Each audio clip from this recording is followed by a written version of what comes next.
لاہور میں ایک عجیب واردات سامنے آئی اور اس بار طریقۂ واردات نے سب کو حیران کر دیا۔ لاہور کی ایک معصوب شام تھی، بارش ابھی تھمی تھی اور سڑکوں پر رش معمول سے زیادہ تھا۔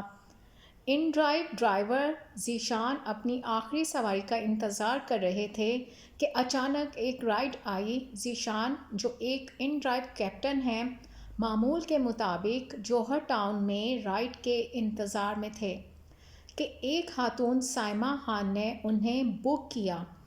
کال پر اس نے خود کو ڈاکٹرز ہاسپٹل کے باہر بتایا۔ چند ہی منٹوں میں وہ وہاں پہنچ گئے۔ خاتون باہر آئیں تو بظاہر ایک مریضہ لگ رہی تھیں۔ آہستہ چل رہی تھیں، جیسے واقعی میں وہ تکلیف میں ہوں۔ گاڑی میں بیٹھتے ہی اس نے فرنٹ سیٹ پر بیٹھنے کی اجازت مانگی۔ وجہ پوچھی گئی تو اس نے بتایا کہ ریڑھ کی ہڈی کا مسئلہ ہے۔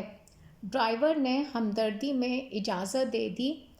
سفر شروع ہوا تو اس نے ایک اور عام سی بات کی، جوس نکالا، خود بھی پیا اور پھر ڈرائیور کو بھی آفر کیا۔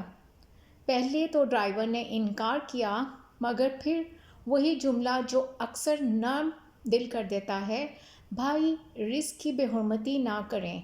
2 گھونٹ، صرف 2 گھونٹ اور کہانی بدل گئی۔ کھوکھر چوک پہنچتے پہنچتے ذیشان کی حالت بگڑنے لگی۔ خاتون نے موقع دیکھا، فون کا پاس ورڈ لیا، موبائل اور کیش لے کر غائب ہو گئی۔ لیکن یہاں کہانی ختم نہیں ہوئی۔ پیٹرول پمپ کے عملے نے صورتحال دیکھ کر 1122 کو بلایا۔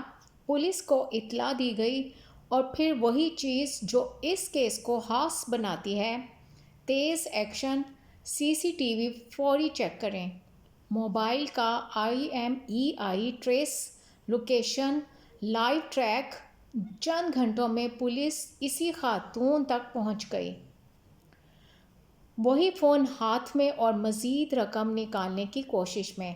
گرفتاری ہوئی، اعتراف ہوا اور ایک اور حقیقت سامنے آئی کہ وہ تعلیم یافتہ ہونے کے باوجود نشے کی لت سے عادی ہو چکی تھی اور اس نشے نے اسے عادی جرم کی طرف دھکیل دیا تھا۔ یہ کہانی صرف ایک واردات نہیں، ایک وارننگ ہے۔ اعتماد، ہمدردی اور رزق جیسے جذبات بعض اوقات سب سے خطرناک ہتھیار بن جاتے ہیں۔ اس پوری کہانی میں سیکھنے والی بات یہ ہے کہ دنیا میں ہر نرم لہجہ اور ہر مسکراہٹ اعتماد کے قابل نہیں ہوتی۔ سفر کے دوران کسی اجنبی سے کھانے پینے کی کوئی چیز ہرگز قبول نہ کریں، چاہے وہ کتنی ہی مہذب کیوں نہ لگے۔ تھوڑی سی احتیاط آپ کی جان، عزت اور محنت سے کی گئی کمائی کو محفوظ رکھ سکتی ہے۔ دوران ڈیوٹی کسی اجنبی سے کھانے پینے کی چیز ہرگز قبول نہ کریں۔ ہوشیاری سے کام لیں اور ہوشیاری بھی اتنی ہی ضروری ہے جتنی انسانیت۔ انہی وجوہات کی بنا پر اسلام نے نشے اور منشیات جیسی چیزوں سے ہمیشہ کے لیے دور رہنے کی تلقین فرمائی۔ اللہ ہم سب کی حفاظت فرمائے۔ ویڈیو اچھی لگے تو اس چینل کو سبسکرائب ضرور کر دیجیے گا۔